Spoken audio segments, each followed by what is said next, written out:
Aujourd'hui, je vais répondre à une question qu'on se pose tous à un moment donné. C'est la première question qu'on se pose quand on commence la photographie. C'est comment choisir un boîtier qui soit réflexe ou hybride. C'est parti, générique.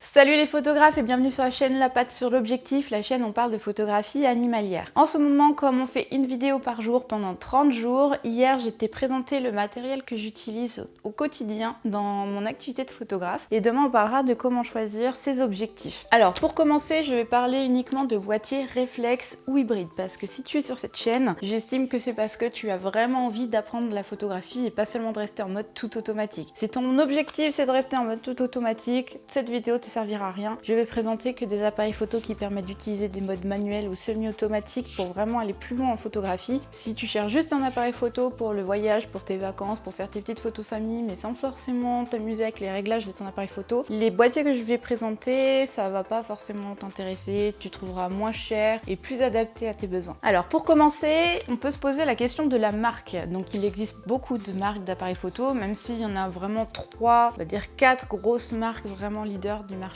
Donc tu as Canon, Nikon, Sony et Fuji. Tu as Pentax aussi, il y a de plus en plus de Pentax, j'ai l'impression. Mais voilà, c'est vraiment les 4 grosses marques, c'est vraiment Canon, Nikon, Sony et Fuji. Alors maintenant, quelle est la meilleure marque? Et ben peut-être que ma réponse va te décevoir, mais il n'y en a pas. En fait, toutes les marques sont bonnes à prendre, toutes les marques font des gammes, bas de gamme, moyenne de gamme, haut de gamme, très haut de gamme.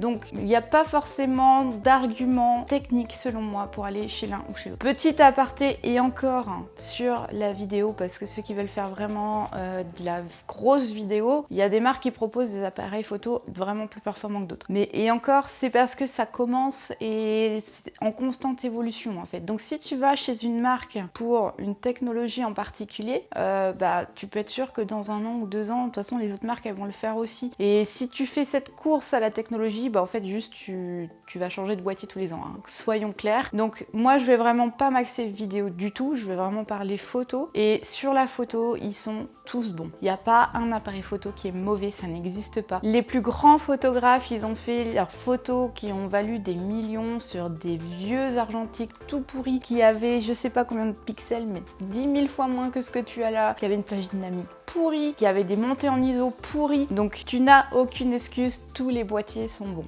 D'accord. Après, évidemment, selon les gammes, tu vas avoir plus des facilités. C'est-à-dire que plus tu vas monter en gamme, plus tu vas être à l'aise dans toutes les conditions, on va dire, alors que sur un entrée de gamme, il y a des conditions sur lesquelles ça va être plus compliqué pour toi. Mais je te détaille ça juste après. Donc maintenant, du coup, comment choisir sa marque si c'est pas sur des aspects techniques? Et en fait, je te conseille de choisir ta marque selon ton entourage et ce que tu possèdes déjà si tu as déjà du matériel. Si tu as déjà des objectifs, il faut savoir qu'un objectif se monte pas sur n'importe quel boîtier. Un objectif, il y a ce qu'on appelle une monture. Donc c'est les petites lettres qu'il y a derrière les objectifs. Ça peut être EF, ça peut être Z, ça peut être E. Ce genre de petites lettres, ça t'indique la monture. Par exemple, si tu as un réflexe Canon, je vais surtout parler Canon parce que moi je suis chez Canon et c'est ce que je connais le mieux. Si tu as des objectifs Canon, tu vas avoir des objectifs par exemple EF. Et du coup, si tu as un objectif EF, ça veut dire qu'il va aller que sur des Canon. Tu pourras pas le monter sur un Sony ou sur un Pentax ou ce que tu veux. Donc si tu possèdes déjà des objectifs, je te conseille de rester dans la marque sur laquelle tu peux les utiliser. Alors à moins que tu comptes tout revendre et passer dans une marque et tout renouveler ton matériel, sinon c'est un peu dommage. Si tu n'as pas encore de matériel, renseigne-toi autour de toi qui fait de la photo. Si tu as des amis qui ont déjà un appareil photo et des objectifs,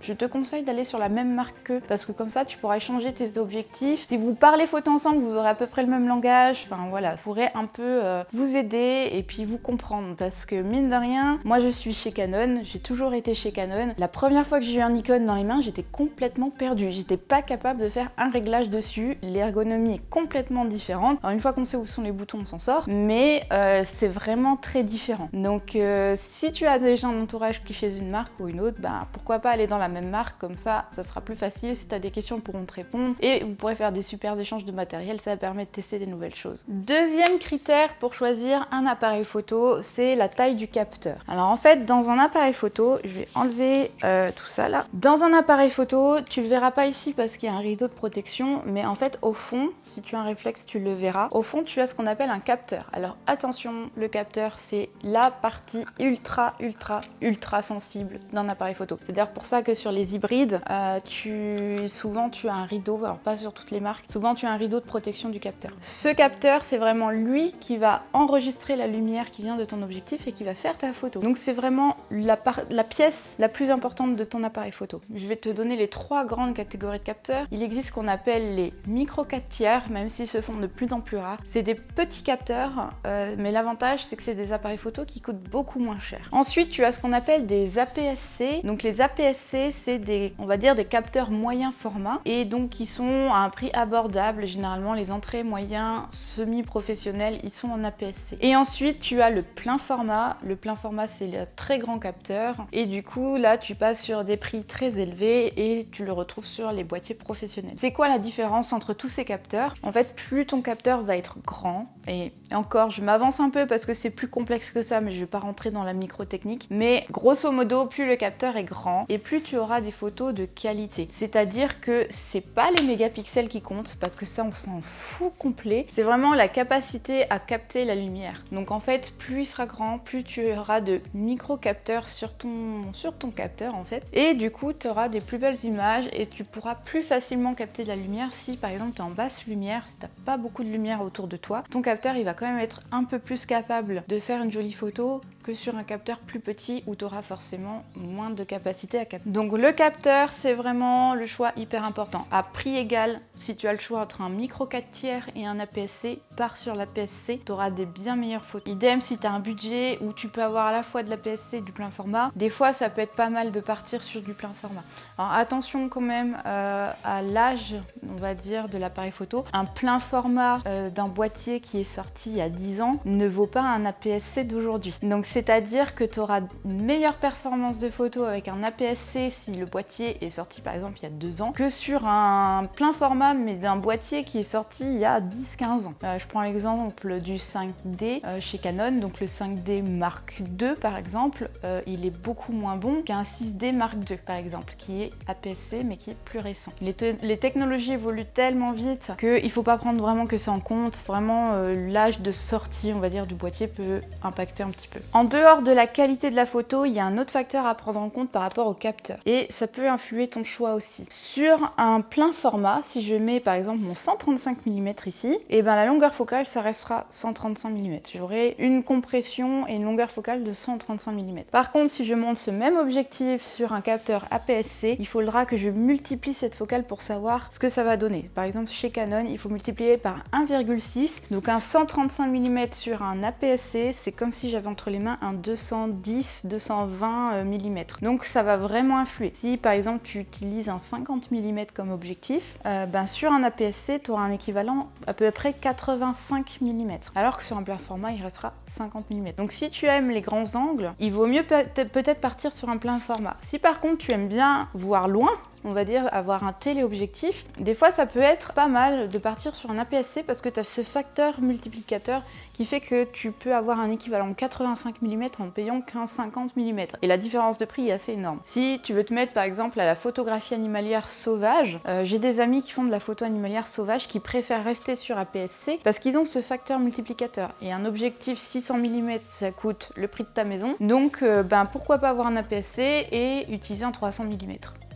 Ça se calcule. Et vraiment pour la qualité d'image, la différence, elle est assez sensible. Hein. Vraiment, c'est quand tu évolues vraiment en photographie que tu peux vraiment discerner le gain entre un APS-C et un plein format. T'es quasiment pas limité déjà par un APS-C, vraiment. Tu seras vraiment limité dans des conditions extrêmes de luminosité. Donc je récapitule. Les avantages de l'APS-C, c'est que c'est moins cher et tu as ce coefficient multiplicateur. Alors ça peut être un avantage comme un inconvénient selon ton utilisation. Et souvent ça donne des appareils photo un petit peu moins lourd. Les avantages du plein format, c'est que tu as une meilleure qualité d'image, tu as une bien meilleure montée en ISO, donc tu vas beaucoup mieux gérer ta qualité de photo en basse lumière. Souvent, c'est des appareils photo qui te proposent une plus grande plage dynamique, donc tu vas être plus à l'aise quand tu as des variations de lumière sur une même scène qui sont importantes. Et c'est souvent des boîtiers professionnels qui te proposent un beaucoup plus grand nombre de déclenchements, parce qu'il faut savoir qu'un appareil photo, ça vieillit, et en fait ça vieillit à cause du capteur. Donc le capteur il a un nombre de déclenchements maximum et quand tu te rapproches de ce nombre de déclenchements maximum, et ben en fait ton capteur va perdre un peu en qualité d'image. Sur un plein format, tu pourras faire un peu plus de déclenchements que sur un APS-C. Pour te donner un ordre d'idée, un APS-C généralement c'est 150 000, 200 000 déclenchements. Un plein format on peut monter à 300, 400 000 déclenchements. Ensuite, tu peux aussi choisir ton boîtier en fonction de sa montée en ISO. Alors attention, les marques ont bien compris que les gens ne comprennent pas ce que ça veut dire et du coup ils te mettent que ton boîtier il peut monter à 400 milliards d'ISO, c'est trop bien, ou à 200 milliards d'ISO, c'est trop bien. Ça veut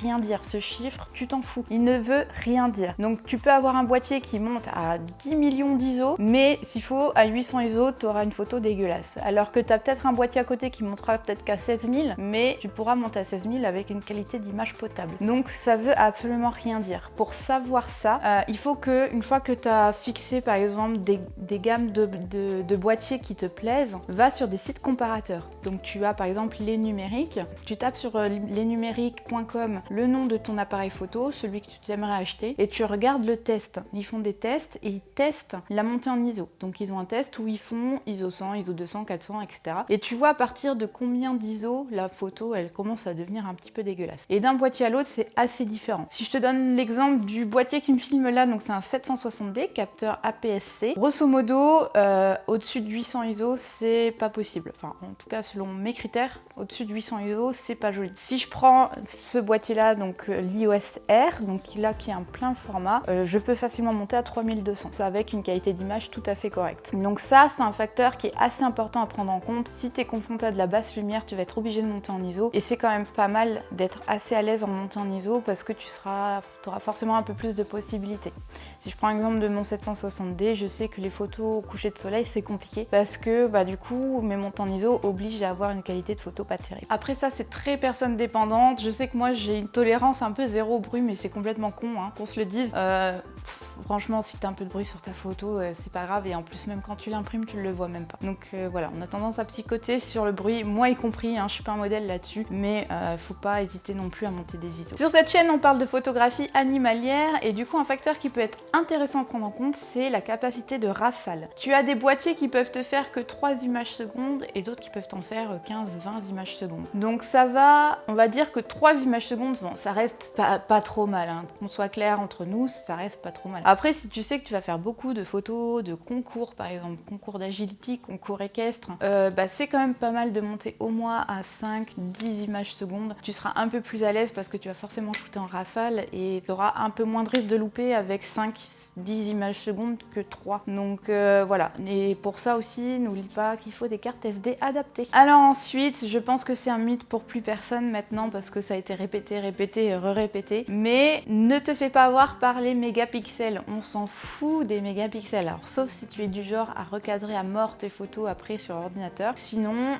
ils sont tous bons. Comme je te dis, les plus grands photographes de l'histoire, ils ont shooté avec des trucs qui avaient une résolution dégueulasse et on en imprime des grands formats dans des musées. Clairement, un 50 mégapixels, ça sert si tu veux imprimer des énormes posters dans le métro. Sinon, ça te servira à rien à part gaver tes disques durs et gaver tes cartes SD. Ou alors, c'est vraiment que tu es un fada du recadrage en post-traitement et que du coup, tu prends ta photo et puis t'en fais un petit carré au milieu. Mais franchement, 20 mégapixels, c'est très largement suffisant pour de la photo classique. C'est à moins que tu veuilles t'imprimer des murs entiers avec tes photos, là peut-être qu'un 50 mégapixels sera un peu mieux, mais franchement t'as pas besoin de ça. Autre critère de choix, ça peut être la connectique. La connectique, c'est-à-dire déjà si tu fais du studio, ça peut être intéressant de pouvoir brancher directement ton boîtier sur un ordinateur pour avoir les rendus, mais ça quasiment tous les boîtiers le font. Et puis ensuite tu as l'emplacement carte SD. Alors tu vois, moi par exemple c'est des cartes SD assez classiques, mais tu peux parfois avoir des très grosses cartes qui sont un peu différentes. Tu peux avoir un double slot, c'est-à-dire que tu mets 2 cartes mémoire, notamment les photographes de mariage, ils préfèrent souvent avoir un double slot parce que tu peux te mettre en sauvegarde, donc c'est-à-dire que si jamais tu as une des 2 cartes qui lâche, tu sauvegardes tout en double. Ou alors quand tu sais que tu pars dans des très longs reportages, tu mets 2 grosses cartes SD. Par exemple les reporters qui vont dans le Sahara, t'évites d'ouvrir toutes les 2 secondes tes connectiques parce que juste c'est un coup à niquer ton appareil photo, et du coup ils mettent 2 très grosses cartes SD, comme ça quand la première est pleine, ça remplit la deuxième et ça leur fait une énorme capacité capacité de stockage. Ça peut être un choix. Après, si tu fais de la photo animalière classique, enfin franchement, t'as pas trop de prise de tête à avoir avec ça, mais sache que les boîtiers proposent pas forcément les mêmes connectiques. Encore un nouveau critère pour choisir ton boîtier, c'est bien sûr ton budget, parce que il y a tout dans les prix d'appareils photo. Tu peux avoir un premier réflexe à 200-300 euros et tu peux avoir celui-là, il est à 2000 euros, mais c'est un boîtier vraiment professionnel. Tu as des boîtiers professionnels qui sont à 5000,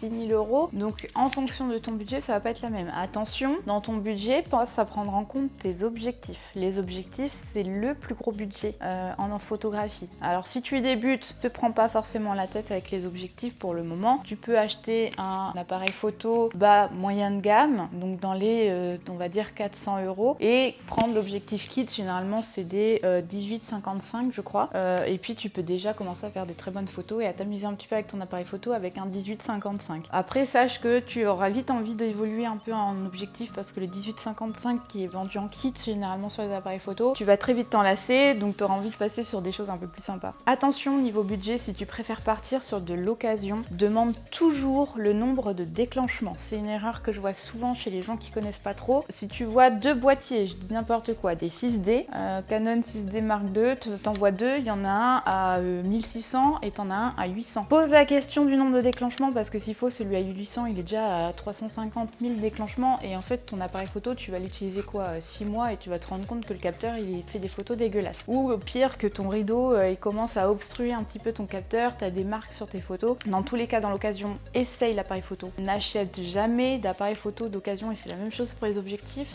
sans les essayer. C'est hyper risqué, tu vas avoir plein de problèmes, t'as plus de garantie dessus. Franchement, moi sur les boîtiers, je conseille d'acheter du neuf plutôt que d'acheter de l'occasion. Alors sauf si vraiment tu tombes sur la bonne affaire, que t'es sûr de la fiabilité de celui qui te le vend. Tu sais qu'il a pas beaucoup de déclenchements, qu'il le change parce que voilà, il a acheté un autre appareil photo qui est mieux. Enfin voilà. Mais méfie-toi quand même de l'occasion. Et attention, notamment si tu veux partir sur un boîtier professionnel, il y a beaucoup d'arnaques sur internet. Et même sur le Bon Coin, tu verras des gens qui te vendent des appareils photo professionnels à des prix hyper alléchant, et en fait ils te demandent de faire le virement avant l'envoi, et en fait l'appareil photo il n'existe pas. Donc ce que tu peux faire, c'est prendre la photo de l'annonce et la mettre sur Google Reverse, donc Google Images, tu peux télécharger une photo. Si tu vois la photo sur un autre site, oublie, ça veut dire que c'est une arnaque, il a volé la photo de l'appareil photo ailleurs. Des fois c'est une photo originale, mais ça reste une arnaque.